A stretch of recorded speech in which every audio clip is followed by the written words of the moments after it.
Hello! This video starts a series of Arduino and electronics lessons. I'll tell you what electricity is, why do you need capacitors, how transistors and Schmitt trigger work. Do you know what Schmitt trigger is? You will! And most importantly, you will see it in action. There will be a lot of cool experiments, we'll burn some stuff, blow up, open up things. No dull terms and boring theoretics. My main goal is to help people that don't know anything about it understand the main points and principles of the electronics. And also I'll teach you how to code, step by step. I hope my course will be useful not only for newbies but also for those tech-savvy users. I plan to release 20 lessons, from the basics to the advanced stuff. In this video I'll tell you about LEDs and resistors. We'll open up a breadboard and take a look at its internals. I'll also introduce you to Arduino IDE coding. Well, the LED. It's like a bulb, but a small one. To light up a bulb, you would just need to twist it into a socket. It won't work with an LED. See, it has two legs. A longer one is positive, and the shorter one is negative. Now, here's the quick tip how to remember which is which. Grab a piece of paper, draw an LED. Now cross its legs with a straight line like this.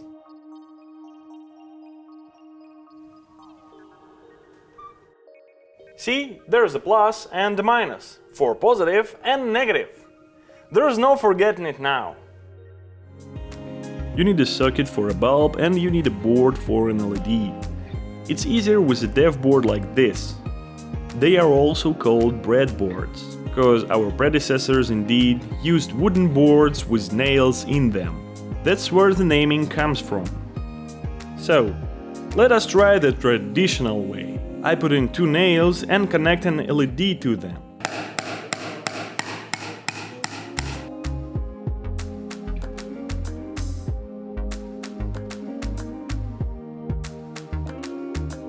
Now I connect a battery. I put a special power cable on the contacts. The red cable is positive. The black one is negative. Now I connect the wires to the nails. Electricity is being applied. Look what happens next. The LED lights up, starts to blink. Then it goes black, there goes a bit of smoke. Now it's burned. The battery outputs too much electricity. That's why the LED has burned. We have two options. Either we replace the battery with a less powerful one, or we can apply a special component, a resistor. That's what it looks like. You may compare it to a faucet. With the help of a faucet, we can make the flow bigger or smaller. It doesn't really matter now how powerful is our battery. It can be even 220 volts. It's important to choose a correct resistor.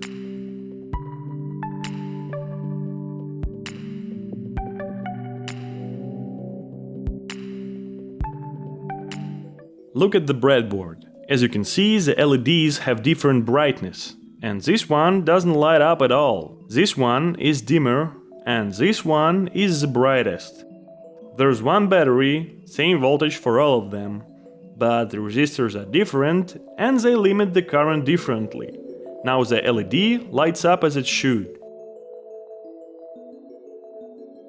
Let's stop there. I'll tell you how to choose a resistor and calculate the amperage in the future lessons when I describe Ohm's law. For now, let us make it clear with the boards. Of course, nobody puts nails in wooden boards anymore. We use breadboards like this. Let's disassemble it to have a look inside.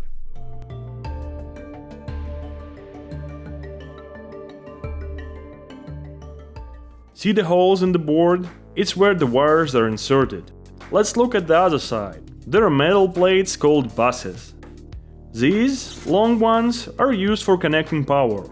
Blue minus is negative. Red plus is positive. There are power sockets on two sides of the board. These parallel buses are used to connect different components. The metal plates act as those nails on a wooden board, but you don't need to connect them with wires. Just insert what you need. Let's take off a bus. See, it looks like a clamp. It fixes a wire and holds it pretty tight. Simple and convenient. Now I'll show you how it works in action. Let's take it from our breadboard to a breadboard. I put an LED's long leg in bus 1. The short leg goes in the blue negative bus. Now the resistor. Like the LED, it goes into bus 1 with one leg and the other goes in a positive bus. Look, the current from the red wire flows to the resistor's leg. Then it goes to the LED's leg, because they are on the same metal plate, and the LED's short leg is connected to a negative. It's compact, no hammer needed.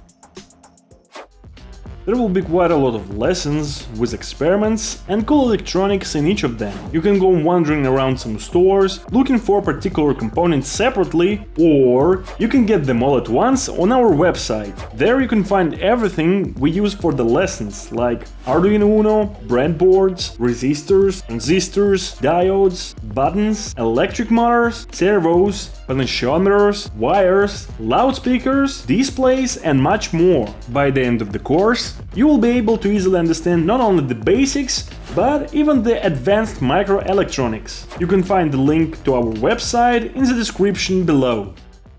So, the LED lights up, but why would we turn it on and off manually if we have Arduino Uno microcontroller?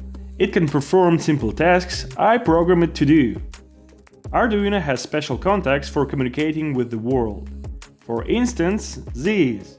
Numbers 0 to 13 are digital pins. They can act as inputs or outputs. Inputs read signals coming from the outside. Outputs provide power. If we connect an LED to an output, we will be able to turn it on and off on demand.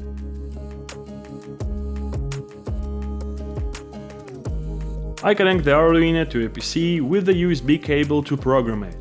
We will use a special piece of software for coding, Arduino IDE. Use the link in the description to download the file and see the install instructions. Let's see what that program does without looking at coding at all. We say it should provide power to the LED and keep it on for 1000 milliseconds. The next command would be to stop providing power for another 1000 milliseconds. These go in circle. That's how it blinks. By the way, 1000 milliseconds is 1 second. So the LED would blink once every 2 seconds. Now, let's see how we can put this in the code. That is the first line. See the number 13? Arduino has 14 contacts. There they are. They are called pins. Each of them can act as input or output. The first line says, assign pin 13 as an output. Sounds logical as we want to output power to an LED. The next line goes like this, that pin 13 again. We say hi to it. That means we say it should provide power. The LED lights up. Now we state how long it should be on, with the next line, 1000 milliseconds. Then stop outputting power for another 1000 milliseconds. And the last thing, the LED will go on blinking, because the program has two parts. Let's say it's like a playlist. The first part, setup, is done once. Then it starts to execute the second part. The second part of that playlist is set to infinite repeat. Loop commands are executed in circle. So the first part, setup, is carried out once, and the second one, loop, is repeated over and over again. It is done. Now we need to load this program in Arduino's memory. I click load and watch the bottom line. When it says loading, Arduino starts to blink with LEDs. A bit of waiting and there goes the sign loaded.